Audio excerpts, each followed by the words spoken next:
Salam jumpa dengan Mitra Ref Channel yang sedang melakukan siaran percobaan. Hari ini kita mau meneruskan tutorial daripada sistem refrigerasi.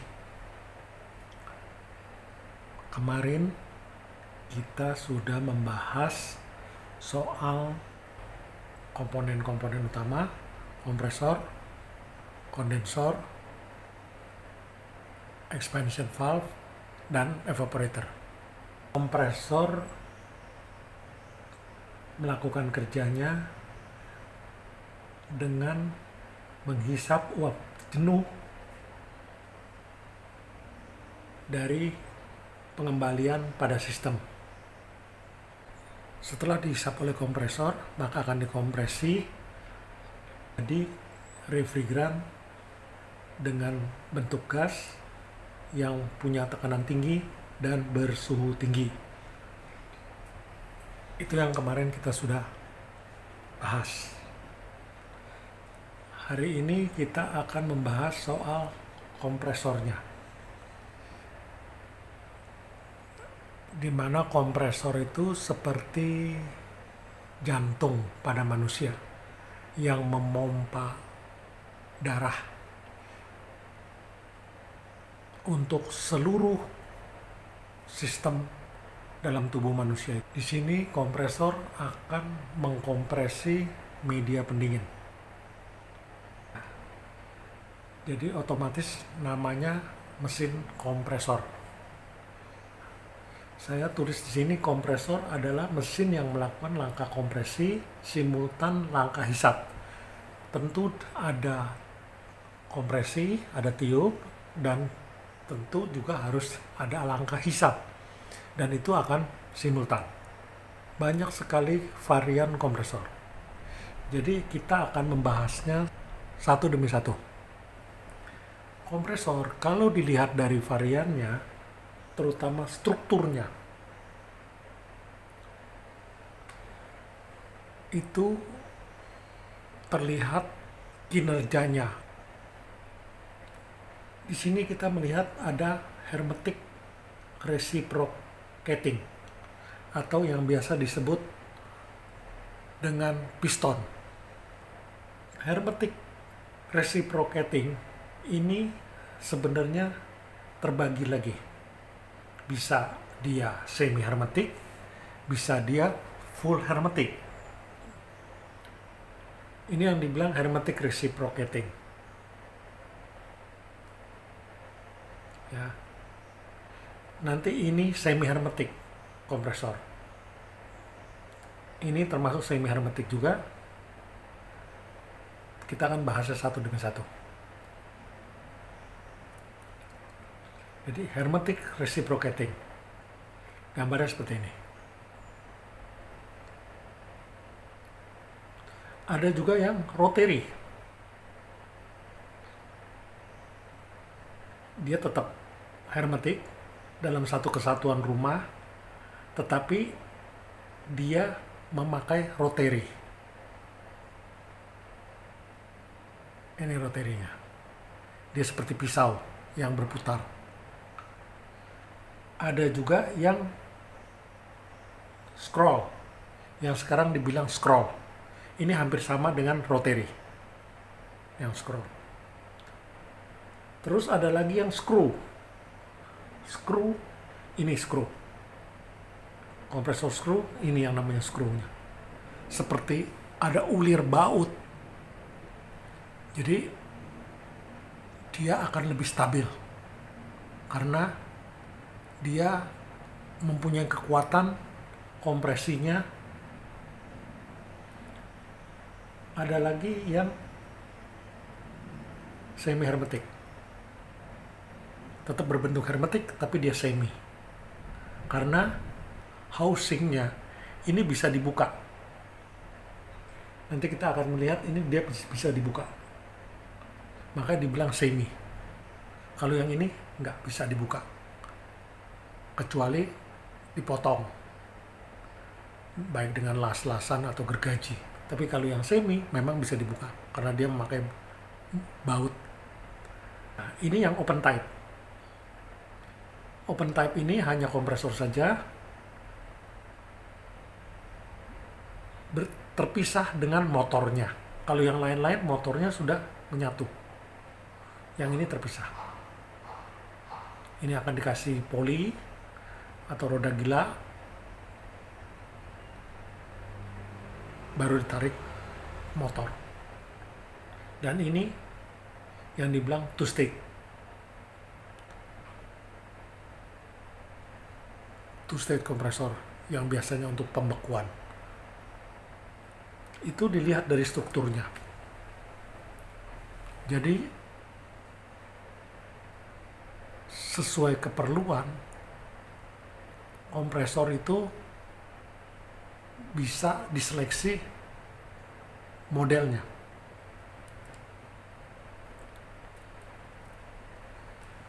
Saya ingin membaginya gini dulu. Dilihat dari range-nya. Kenapa? Kalau hermetic kompresor di high, medium, low tekanan hampir semuanya bisa. High, medium, low. Tetapi harus melihat daripada media refrigeran yang dipakai. Dia bisa di high untuk AC. Belum tentu bisa di medium. Belum tentu bisa di low.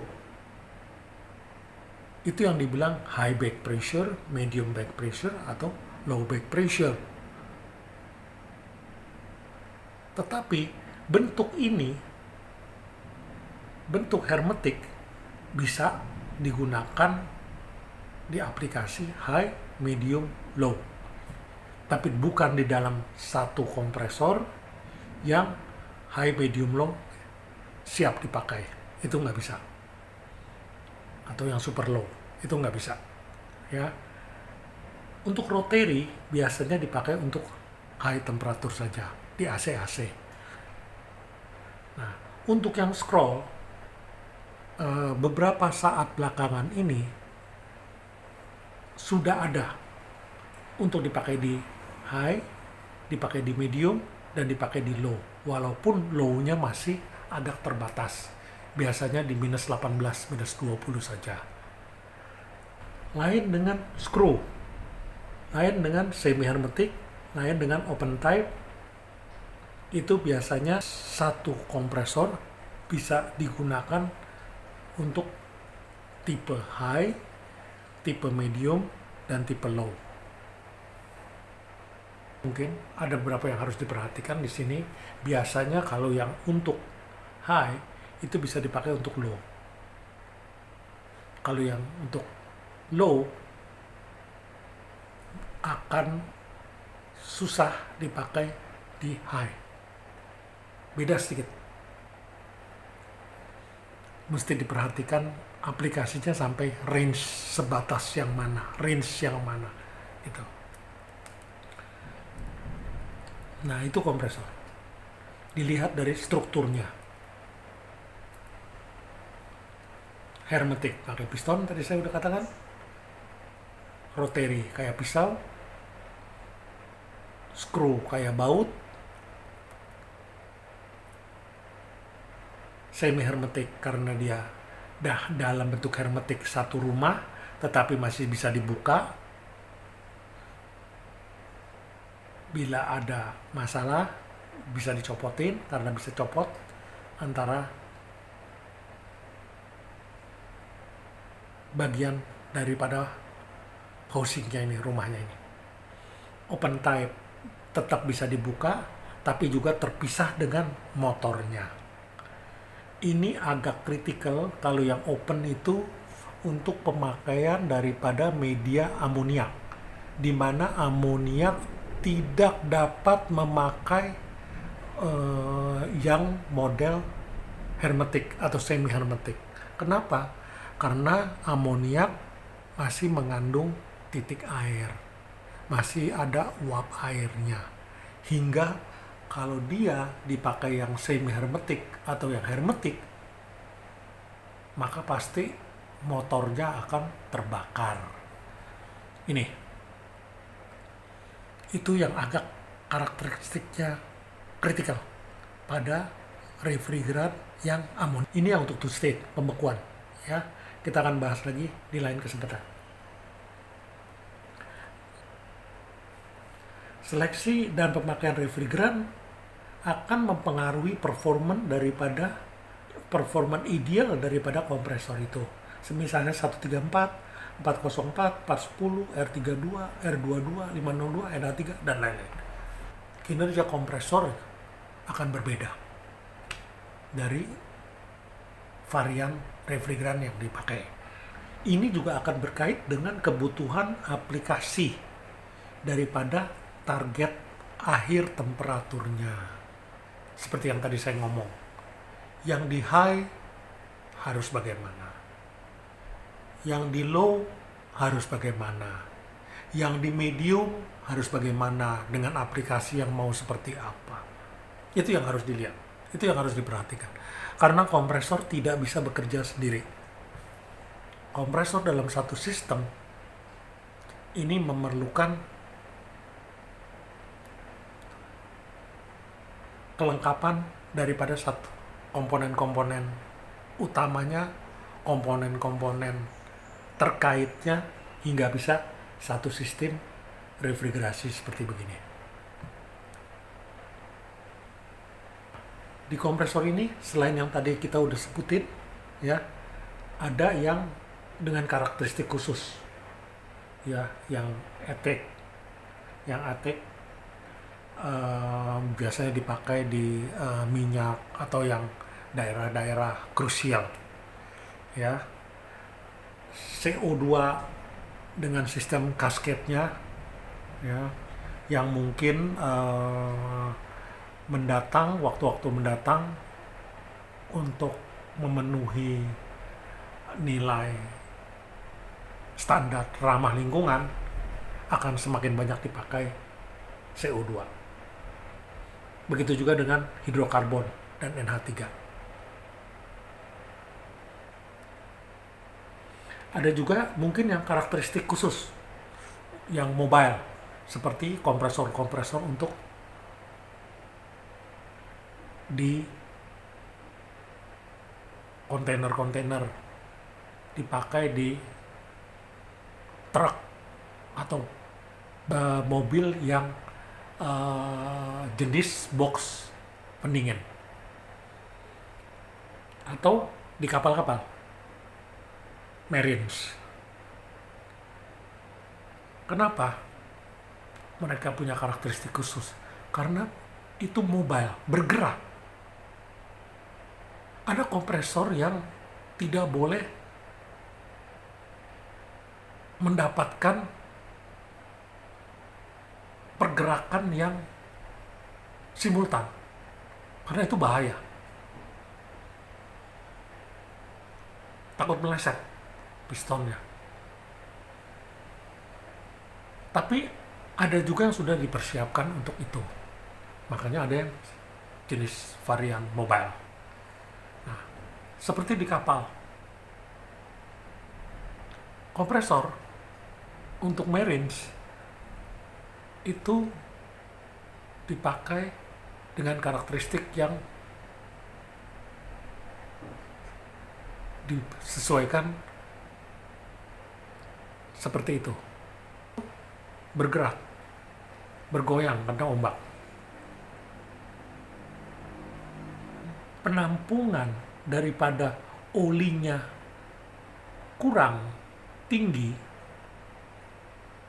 hingga waktu dia bergerak atau bergoyang, olinya ke arah kiri sedikit atau ke arah kanan sedikit atau ke arah depannya atau ke arah belakangnya, karena ombak, itu dia akan bahaya. Makanya dia perlu karakteristik yang khusus. Kompresor itu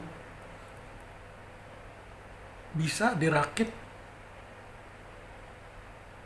oleh pabrikan menjadi condensing unit, baik yang open, yang ini open, ataupun yang sudah satu rumah begini, seperti outdoor AC. Ini namanya condensing unit. Tapi bisa juga menjadi kompresor unit yang seperti ini. Hanya kompresor dan penggeraknya. Tapi karena dia open type jenisnya, dia menjadi kompresor unit. Dia belum bisa dibilang condensing unit karena kondensornya terpisah. Ini kondensornya. Ini kondensornya. Dengan fan motornya. Terpisah. Tinggal tergantung. Pemakaian di lapangan tergantung apakah orangnya memang mau memilih secara terpisah dan merakitnya menjadi satu, tapi bisa juga dari unit yang sudah produk pabrikan. Itulah namanya kompresor, kompresor unit, dan condensing unit. Mungkin pengenalan pertama untuk kompresor seperti itu dahulu. Nanti kita akan bahas lebih dalam lagi mengenai aplikasinya. Apakah di AC harus memakai kompresor ini saja atau bisa pakai yang lain? Apakah di industri kebalikannya juga? Kita akan bahas di lain kesempatan lagi. Saya rasa cukup pertemuan kita untuk saat ini. Terima kasih.